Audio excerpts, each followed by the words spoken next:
Hindi na isasalang ng prosekusyon bilang testigo sa impeachment trial ang Chief of Staff ni VP Sara Duterte na si Atty. Zuleika Lopez. Bukod sa kanya, hindi na rin dadalhin sa witness stand si Captain Belinda Bello.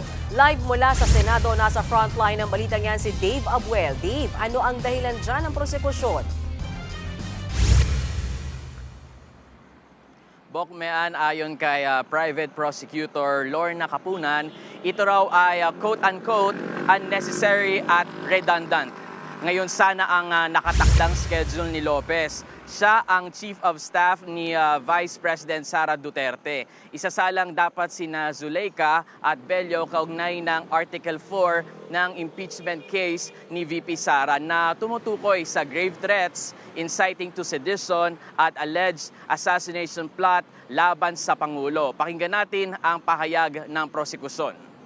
To present Attorney Zuleika Lopez, she would have proven three things, or we would want to have proven three things. First, that she was personally present inside that detention center when the Vice President uttered the video, Exhibit P-4-10, when she uttered the statements that she had contracted, that she had already contracted a killer, and you have heard this already before, and so on. To kill Sa parehong press conference pagkatapos ng Day 5 ng impeachment trial, sinabi ni Kapuna na hindi sila natatakot sa pagbawi sa pagsalang kay Lopez sa witness stand. Hindi rin daw sila natakot sa posibleng pagsipot ng bise sakaling sumalang si Lopez. Samantala, balikan lang natin ang ilan pang bahagi ng trial kanina.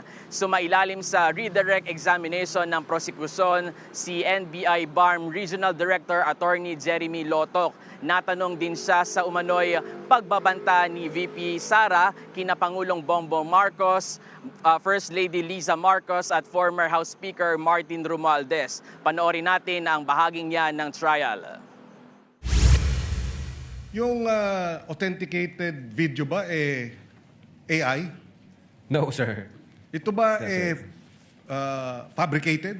No, sir. It's Ito not ba fabricated. spliced? Hindi po, sir. One of the ways to identify whether AI siya o hindi, isa ho doon yung tinatawag naming visual analysis. Number one, yung human anatomy anomalies. So pag yung merong asymmetrical facial feature, pag merong unnatural positioning of hands,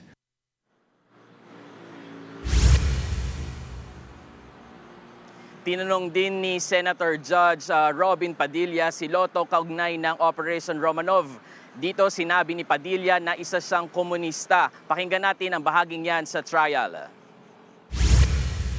Hindi ba po dapat isipin natin yung Romanov ay tungkol sa threat na pumapasok sa mga pamilya na mga namumuno dito sa ating bayan na lumalaban sa komunista. Komunista po ako and so far as the investigation on the issue of whether or not may Romanov or operation of Romanov, ang sabi ko po kanina, nasa intelligence service po namin yan. At I think ang makakasagot po niyan, Your Honor, yung director po namin.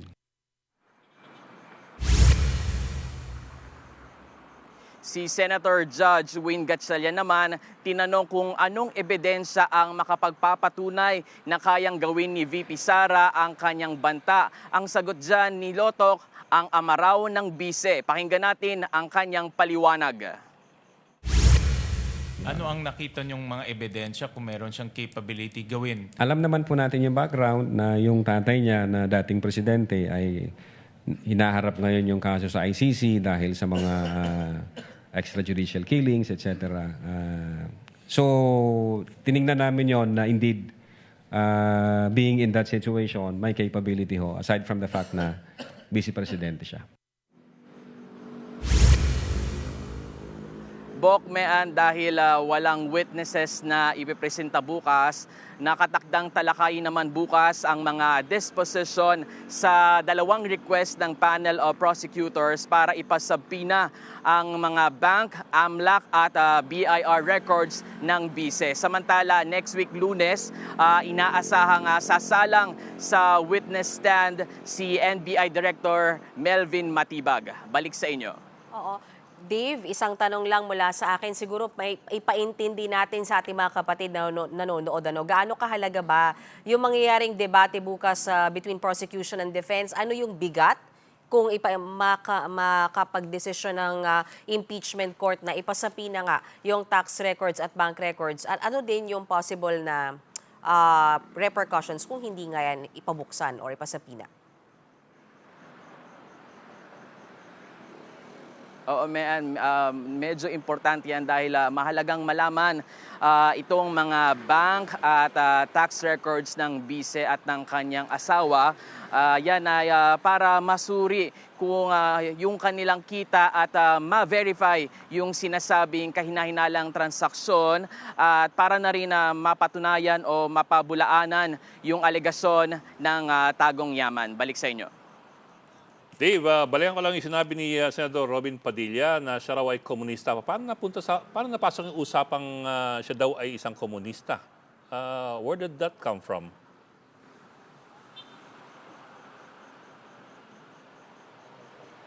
Box, sorry, medyo mahina lang yung dating nung audio. Okay. No? So, dun sa tanong kung bakit napunta yung pagtatanong ni Senator Padilla dun sa usapin ng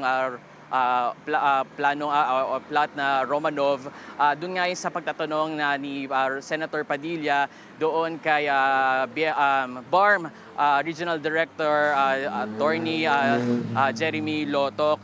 Doon kasi sa pag-uusap nila, napag-usapan nga yung tungkol doon sa bahaging iyon ng pagtatanong ng mga senador, na-focus yung pagtatanong doon sa mga video na sinasabing grave threat at doon na nga naitanong ng senador itong tungkol sa isong yan. Bok. Alright, maraming salamat sa iyo, Dave Abuel. Mga kapatid, Ed Lingaw po, maging maalam at may pakialam sa mga napapanahong balita sa ating bansa. Para sa mas malilimang pagtalakay at paghimay sa mga issue at headlines, mag-follow at mag-subscribe sa social media pages ng News 5.